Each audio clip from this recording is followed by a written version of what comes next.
So before we actually get started here, we want to make sure that our microscope itself is clean.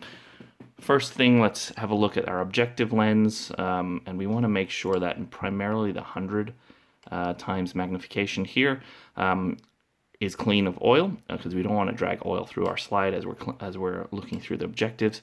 We also want to make sure our stage here is also clear of any oil, because that tends to make the glass slide sort of stuck as you're moving around through your stage mover here on the right hand side. Then you want to familiarize yourself with the microscope itself, and you want to set them up to have some optimal settings throughout the entire system. So the first thing I do is to make sure the light source is working, so it tends to be on the right side of the scope there. So the switch is on the right, and that's the light source here, and up and down. You don't want to make it too high, and you also don't want to make it too low or too dim. So usually somewhere in between, 4 or 5 is where I tend to go. So the first thing I do is to make sure that your condenser itself is all the way up to the top. So sometimes you may find it used at the bottom, so it could be low like this. You just want to make sure it's put all the way to the top and as close as you can see to the stage there. So that's reached the top there, and that's sufficient. There's also these settings here. So right underneath the condenser, there's an iris diaphragm, and you want to make sure that is between 0.7 and 0.9. Some people like to use it at 1. I use it at about 0.9, sometimes 0.8. And the other thing is also to make sure that here your field diaphragm, which is just below the microscope there, is also open.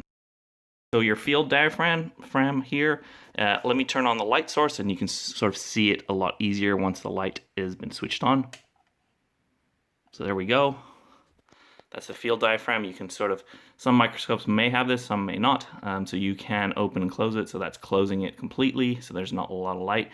You want to make sure that's open all the way to the top or close to the top. I tend to put it very close to being completely open. You might find some microscopes may also have a blue light filter like this. If you don't have this filter, the image itself on the glass slides and through the objectives tend to be quite yellow. If you have this blue light filter, once you put it on at the bottom, the image itself that goes from the glass slide through the objectives itself, it tends to have a more whitish background. So I tend to find that's a lot better than having a yellow background. Another important aspect for your condenser, which is right here, is the position that it's situated in. So currently this is optimized for hematologies and cytologies if it's put all the way to the top. If you're actually looking at things such as fluids and particular fluids that aren't stained, such as urine, you want to lower the condenser pretty much all the way to the bottom, close to the bottom. But if you're looking at any cytology slides for hematology or cytology, you want to make sure that's almost near the top there. So as you can see, I'm putting it all the way to the top. So now we have it relatively set up. You want to make sure that you can drive the microscope optimally.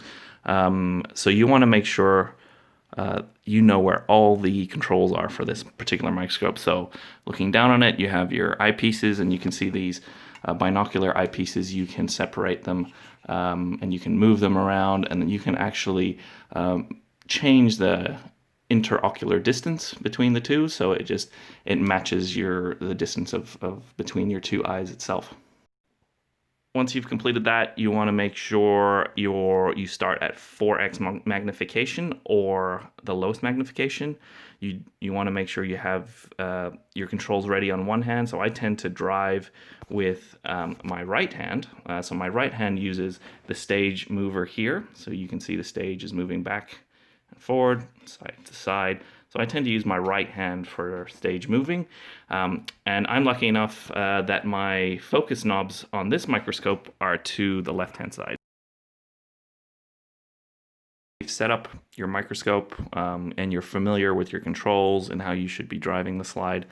Again, we're starting at 4x magnification, and then we're working our way up to 10 to 20. And some microscopes will have a 40 or 50. I have an oil immersion 50 followed by an oil immersion 100. So if you have a 40, you want to optimize not using oil when you're looking at your smear first, because once you've used oil, you sort of can't go back from that step.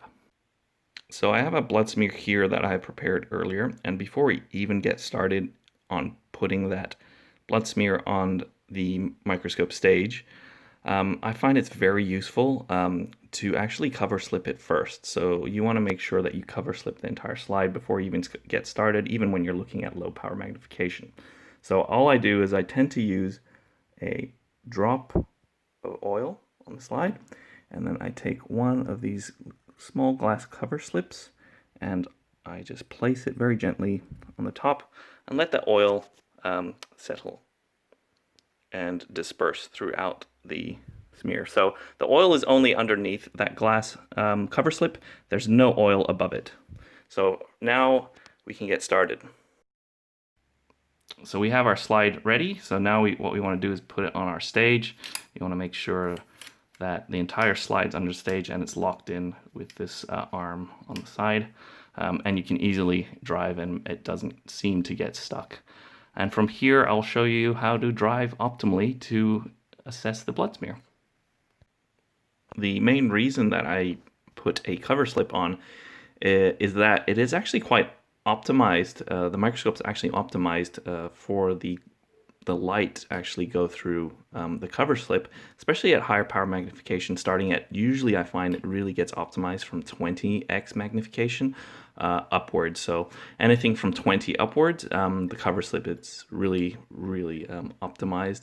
The lower magnification, you don't tend to tell the difference if you have a cover slip on or you do not. So I tend to find that because it's optimized at a later magnification, to have it on in the first place is probably a better and more efficient way to do it.